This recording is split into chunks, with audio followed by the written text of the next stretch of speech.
सत श्री अकाल दोस्तों, स्वागत है आपका हमारे सोशल मीडिया प्लेटफॉर्म पर। पिछले दिनों आपने देखा है कि हरियाणा के मेवात में दुर्घटना घटित हुई। घटना नहीं कहूंगी, दुर्घटना। अब ये जो घटना थी ये मेवात में हुई। ये दंगे, पथराव, लोगों की जान गई, ये सब हुआ या करवाया गया, क्योंकि कहीं ना कहीं एक साजिश की भी बू आती है। वो बू क्यों आती है, सब जानते हैं कि ऐसा क्यों हुआ। या फिर कुछ लोग ऐसे होंगे कि जिनको यही होगा कि दो समुदायों को बंट जाना चाहिए। दो समुदाय क्या, देश में सभी समुदाय एक से नहीं रह सकते हैं, भाईचारे के साथ नहीं रह सकते हैं। सबको अलग थलग कर देना चाहिए, माइनॉरिटीज को खत्म कर देना चाहिए। तो शायद उनके लिए ये बात हजम कर पाना बहुत ही मुश्किल होगा कि ये दंगे जो हैं करवाए गए हैं, ना कि हुए हैं, क्योंकि ये प्री प्लान थे। प्री प्लान क्यों थे? एक यात्रा निकाली जानी है, शोभा यात्रा, जल चढ़ाना है शिव जी के ऊपर। लेकिन उसमें क्या है, उससे पहले कुछ वीडियो वायरल हो रही है। वायरल क्या हो रही है? एक मोनू मानेसर जो दो लोगों की हत्या के जुर्म में फरार चल रहा है। राजस्थान पुलिस उसको पकड़ने चाहती है, वांटेड है वो, लेकिन हरियाणा सरकार उसे बचा रही है। आमतौर पर वो वीडियो डाल रहा है, सेल्फियां खींच रहा है, आराम से घूम रहा है, मेवात में आराम से घूम रहा है, यहाँ वहां इधर उधर आराम से घूम रहा है। लेकिन सरकार उसे पकड़ने में नाकाम है, राजस्थान सरकार के सुपुर्द करने में नाकाम है, और इसके ऊपर खामोशी। और कुछ दिन पहले, एक दिन पहले ही गृह मंत्री का जब ये वीडियो आया कि मोनू मानेसर का इसमें कोई हाथ नहीं है, लेकिन अगले ही दिन वो अपनी बात से पलट गए कि नहीं, वो निर्दोष है। क्योंकि तब तक उनको वीडियो के बारे में नहीं पता था कि वो खुद ही वीडियो में बोल रहा हूं कि मैं आ रहा हूं मानेसर में, मेवात में, सॉरी, क्योंकि मोनू मानेसर के नाम से वो जाना चाहता है। तो जब वो यात्रा निकालनी थी तो उसने 2 दिन पहले वीडियो बनाई कि मैं आ रहा हूं। अब जिन दो लोगों के उसमें था, वो विशेष समुदाय के लोग थे जिनकी हत्या हुई थी। 2 लोगों की, नासिर और जुनैद की जो हत्या की थी, वो जो इलाका पड़ता है मेवात का, वो खासकर मुसलमान समुदाय का है। वहां पर 2 लोगों की हत्या कर दी गई, नासिर और जुनैद की, मोनू मानेसर के द्वारा। अब मोनू मानेसर उसके बावजूद आराम से खुला घूम रहा है, क्योंकि वो मानेसर से है तो इसका मोनू मानेसर नाम पड़ गया। अब मानेसर का नाम दंगाइयों के नाम पर पड़ने लगा तो एक अलग बात है, दंगाइयों के नाम से जानने लगा तो अलग बात है। जो दंगाई हैं वो अपने नाम के पीछे एक शहर का नाम लगा देते हैं, एक कस्बे का नाम लगा देते हैं, एक राज्य का नाम लगा देते हैं। कोई कुछ नहीं बोल सकता, क्योंकि सरकार साथ में है, खट्टर सरकार, बीजेपी सरकार जो साथ में है, तो कोई कुछ भी कर सकता है। और उसके बाद अभी मैं थोड़ी देर पहले न्यूज देख रही थी तो उसमें कहे जा रहे हैं कि कोई FIR आई है, आज रात को खुलासा होगा। वो जो तिहाड़ी था, वो जो रहा था जेल में ब्लैकमेलिंग के चक्कर में, वही जो आज तक पर भी आता है, रात को प्राइम टाइम पर आता है, आप नाम तो जानते ही होंगे। तो वो कह रहा था कि FIR, और पुलिस वालों ने FIR में कहा है कि वहां पे विशेष समुदाय के लोग 700, 800, 900 वहां पर आ गए, हथियार लेकर आ गए। अब पुलिस सच बोलती है, झूठ बोलती है, सबको पता है। लेकिन ये दंगे हुए क्यों, करवाए गए? सवाल फिर वही है, करवाए गए या हुए? क्योंकि कुछ लोगों का मानना है कि ये करवाए गए। राव इंद्रजीत जी जो वहां के केंद्रीय मंत्री हैं, उन्होंने कहा कि यहाँ पे यात्रा निकाली जानी है तो यहाँ पर माहौल बिगड़ सकता है, यहाँ पे अधिकतर फोर्स की जरूरत पड़ सकती है। लेकिन खट्टर सरकार ने उसे नकारा कर दिया, एक नहीं सुनी, एक भी एक्शन नहीं लिया गया, और उसके ऊपर जो SP थे उनको छुट्टी पर भेज दिया गया। 31 जुलाई को यात्रा निकलनी थी, जिसमें पता था कि दंगे हो सकते हैं। एक नाम मोनू मानेसर जो वजह थी, दूसरा नाम बिट्टू बजरंगी जिसने वीडियो बनाया, वायरल किया कि तुम्हारा दामाद आ रहा है, तुम्हारा जीजा आ रहा है। किसको बोल रहा है भाई तू? क्यों बोल रहा है? इसका मतलब यही है कि जो 2 दिन पहले तक वीडियो वायरल हो रही है लेकिन वो सरकार के पास नहीं पहुंची। सरकार क्योंकि गूंगी बहरी है और वो अंधी भी है, उसको दिखाई नहीं दिया कि ये वीडियो वायरल हो रहे हैं 2 दिन से। एसपी भी बोल रहा है, एसएसपी भी बोल रहा है, वहां पे केंद्रीय मंत्री भी बोल रहे हैं दंगे हो सकते हैं, हो सकते हैं, हो सकते हैं। लेकिन खट्टर सरकार तो गूंगी बहरी और अब अंधी भी हो चुकी है। उसने कोई भी कार्रवाई नहीं की, कुछ नहीं देखा, कुछ नहीं बोला और कुछ नहीं सुना। तो क्या ये सीधा सीधा कहा जाए कि ये खट्टर सरकार ने दंगे करवाए जानबूझकर? क्योंकि पता था कि वहां पे दंगे होने हैं लेकिन फोर्स नहीं भेजी गई। यात्रा निकलनी है हजारों लोगों की, 2 होमगार्ड को वहां पे तैनात किया गया और जिनकी दुर्भाग्यवश वहां पे हत्या हो गई। सरकार को यह मंजूर है कि उनके पुलिस वाले, उनके होमगार्ड 2-4 नियुक्त कर दो, वो मारे जाएंगे, कोई फर्क नहीं पड़ेगा। लेकिन हिंदुत्व बचना चाहिए। ये हिंदुत्व है, इसको हिंदुत्व कहा जाता है। जानबूझकर दंगों को भड़काना। जब वहां पर मोनू मानेसर जो गौ रक्षा का अपने आप को बहुत बड़ा मसीहा समझता है, गौ रक्षा करने के लिए हथियारों की जरूरत पड़ती है। कोई भी काम करने के लिए क्या आपको हथियारों की जरूरत पड़ती है, और आपके पास राइफल है, आधुनिक हथियार जो आ रहे हैं वो आपको दे कौन रहा है? सरकार दे रही है। जाहिर सी बात है कि सरकार ही दे रही होगी, क्योंकि सरकार तो देख रही है। वो कभी पुलिस वालों के साथ भी फोटोएं खिंचवा रहा है, कभी गाड़ियों में अपनी वीडियो बना रहा है, कभी रील्स बना रहा है, और हथियार उसके पास अत्याधुनिक वहां पर हैं और वो लहरा के, दिखा के फोटो डाल रहा है, सब कुछ कर रहा है। लेकिन सरकार पकड़ने में उसको नाकाम है, वो नहीं पकड़ पा रही है, क्योंकि वो तो गौ रक्षक है, हिंदू है। शायद इसलिए ये हिंदुत्व का जो डंका बजाना शुरू हो गया है हमारे देश में, ये ज्यादा देर नहीं चलेगा। ये और 2-4 महीने, 6 महीने, जब तक बीजेपी की सरकार है शायद तब तक तो चलेगा। क्योंकि आने वाले दिनों में जो आशंका हो रही है, जैसे जैसे इलेक्शन के दिन नजदीक आते चले जाएंगे, ये जो हिंसा है भड़कती चली जाएगी। समुदायों को अलग अलग करने का प्रयास जो किया जा रहा है वो उम्दा तरीके से जो किया जा रहा है, चरम सीमा तक पहुंच जाएगा। और इसमें पिसेगा कौन? आम जनता। मेवाड़ में जो हुआ, वहां पर 4 शहरों तक आग पहुंची, कई दुकानों को जलाया गया, गाड़ियों को जलाया गया, लोग मारे गए, लेकिन किसी के ऊपर कोई फर्क नहीं है। गृह मंत्री एक दिन उसकी तरफदारी करते हैं, बेचारा बोलते हैं, उसको निर्दोष बोलते हैं। अगले दिन जो पता लगता है नहीं नहीं वीडियो वायरल हो गया उसका, 2 दिन से वो कह रहा है, उसके ऊपर नाम कर दिया कि हाँ जी नहीं ये दोषी है। बिट्टू बजरंगी जिसको बचाया जा रहा है वो कह रहा है कि दामाद आ रहा है। क्यों? तुम वहां पर दंगे भड़काने का काम जब शुरू हुआ, एसपी को छुट्टी पर क्यों भेजा गया जब पता था कि 31 जुलाई को ये यात्रा निकलनी है? तो एसपी को छुट्टी पर भेजने का जो मतलब है वो अभी तक समझ में नहीं आया कि क्यों भेजा गया। अब ये जो दंगे हुए, अब आप एक चीज देखिए कि 1947 में जब पार्टीशन हुआ तब भी इस एरिया के अंदर, इस इलाके में कोई आंच नहीं आई। सब लोग भाईचारे से रहे, वहां पर कोई दंगा फसाद नहीं हुआ। लेकिन जो दंगे फसाद शुरू हुए 2018-19 से इतने ज्यादा शुरू हो गए कि आज हरियाणा की अगर हम बात करें पूरे देश में, तो वो 4थे नंबर पर हिंसा में, 4थे नंबर पर हिंसा में पहुंच गया है।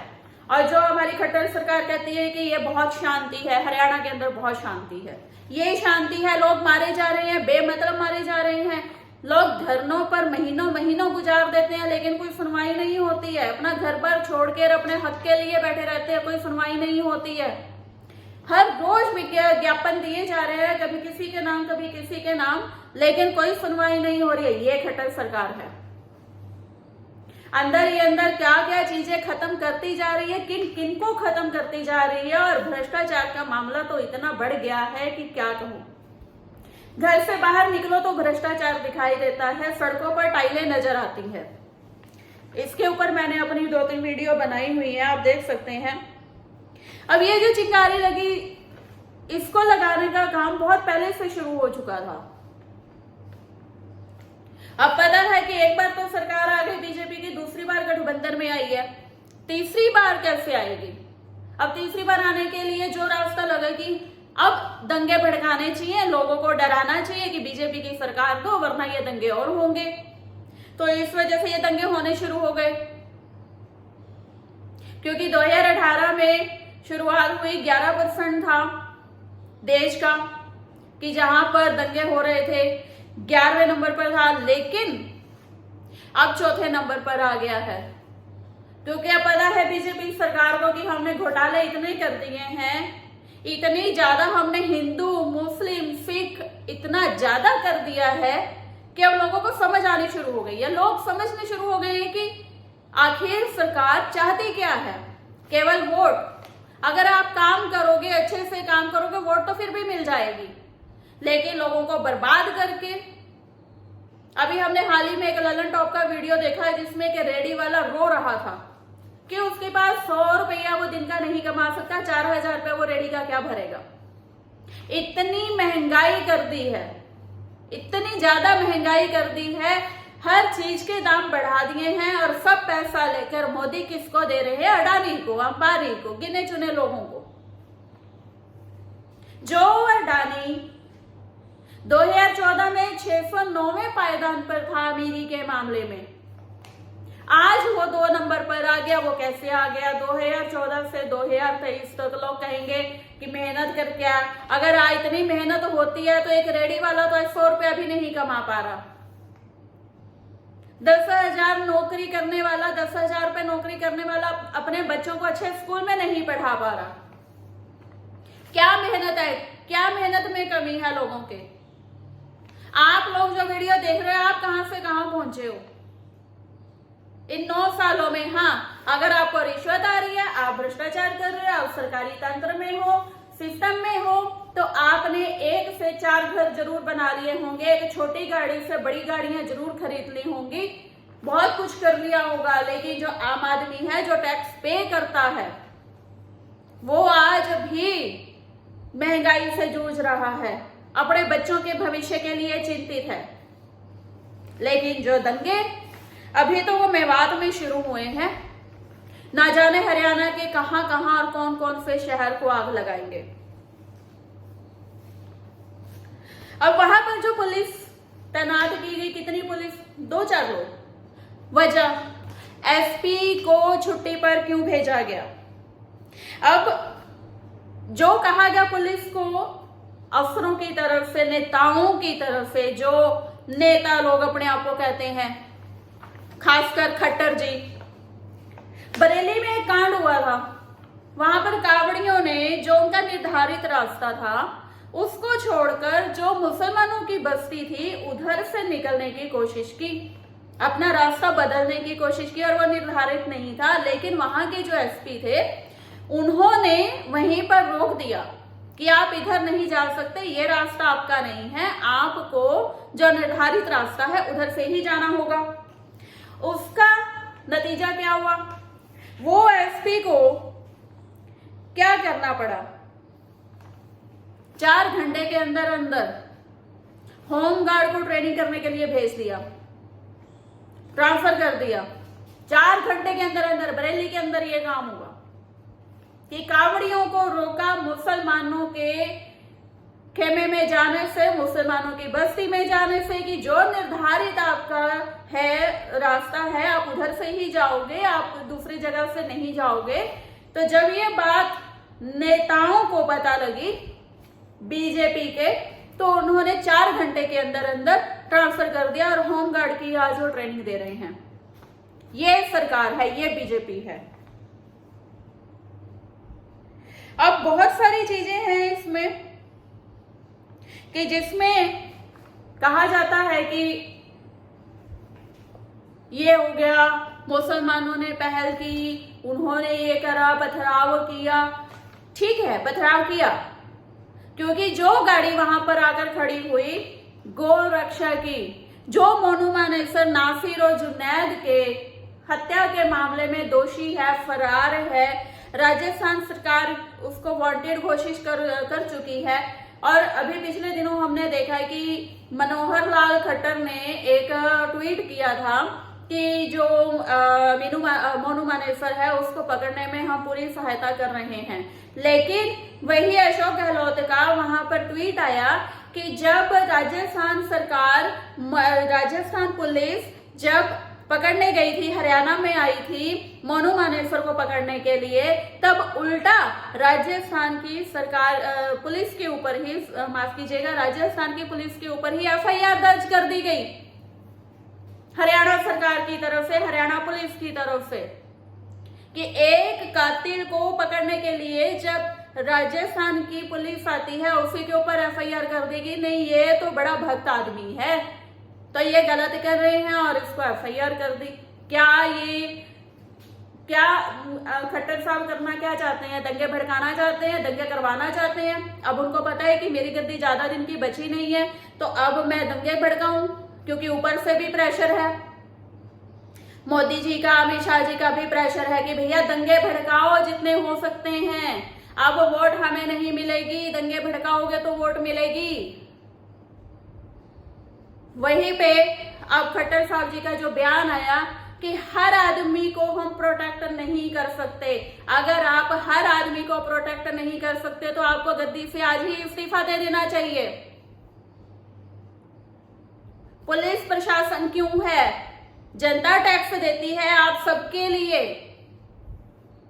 आप लोग तनख्वाह जनता के टैक्स से ही खाते हैं। हालांकि आप जो रिश्वतें खाते हैं वो भी, आप जो अपना इतना बड़ा बड़ा मुकाम बना लेते हैं, इतनी बड़ी बड़ी प्रॉपर्टियां बना लेते हैं, वो सब आपकी तनख्वाहें, हर एक की तनख्वाहें वो आम जनता से निकलती है। और आप आम जनता को आग में झोंकने का काम कर रहे हैं। अहम मुद्दा क्या है? वोट। आप वोट पाने के लिए इस कदर नीचे गिर जाएंगे, जनता को ही आग में झुलसने के लिए छोड़ देंगे और हाथ खड़े कर लेंगे कि मैं कुछ नहीं कर सकता। नहीं कर सकते तो इस्तीफा दीजिए, उसको आने दीजिए जो कोई कर सकता हो। आपको मुख्यमंत्री के पद पर बने रहने का कोई हक नहीं है अगर आप अपनी जनता को बचा नहीं सकते हो। जिम्मेदारी लेने से पहले सोचना होता है कि हम जिम्मेदारी उठा पाएंगे या नहीं उठा पाएंगे। अगर बाद में भी लगता है कि नहीं उठा पाएंगे तो छोड़ दीजिए ये पद को, घर में बैठिए। या फिर आप घर में भी किसके लिए बैठेंगे? शादी तो हुई नहीं, आपको तो फिर वो वृद्धाश्रम ही जाना पड़ेगा। माफ कीजिएगा ये वर्ड बोल रही हूं,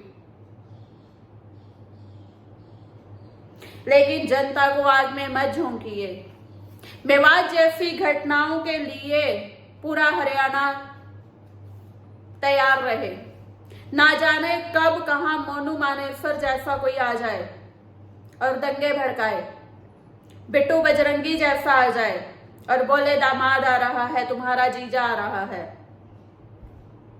तो ऐसे लोगों के लिए आपको तैयार रहना है, जिनको वोट देकर आपने बनाया है अपना मुख्यमंत्री और गृह मंत्री, जो छापे मारने के लिए चले जाते हैं, जो उनके रास्ते में पड़ते हैं, जो एरिया उनके रास्ते में पड़ते हैं वहां पे अचानक से पहुंच जाते हैं छापे मारने के लिए। हरियाणा केवल करनाल, चंडीगढ़ तक सीमित नहीं है। हरियाणा में और भी शहर हैं, और भी कस्बे हैं, और भी गांव हैं जिनकी हालत बद से बदतर है। वहां पर जाइए ना, वहां पे छापे मारिए ना, औचक परीक्षण करने का जो आप नाटक करते हैं वो कीजिए ना, कुछ तो होगा। 100 में से कोई 1% तो फर्क पड़ेगा, लेकिन कम से कम कुछ तो कीजिए। सिर्फ बैठ के बातें और मैं कर नहीं सकता इसका रोना मत रोइए। नहीं कर सकते तो इस्तीफा दीजिए और घर जाइए। और अगर गद्दी पे बैठना है तो जनता के लिए काम करना होगा। करनाल के ही अंदर अगर हम बात करें तो भ्रष्टाचार की तस्वीर क्या पूरी फिल्म है। यहाँ पर घर से बाहर निकलो तो पूरी फिल्म नजर आती है। मेवाड़ जैसे दंगों के लिए हरियाणा की जनता तैयार रहे, ये मेरी आपसे अपील है, क्योंकि कभी भी कुछ भी हो सकता है। सरकार, चुनाव आने वाले हैं, सरकार कुछ भी करवा सकती है। तो आपको मानसिक तौर पर तैयार रहना बहुत जरूरी है इस समय। धन्यवाद।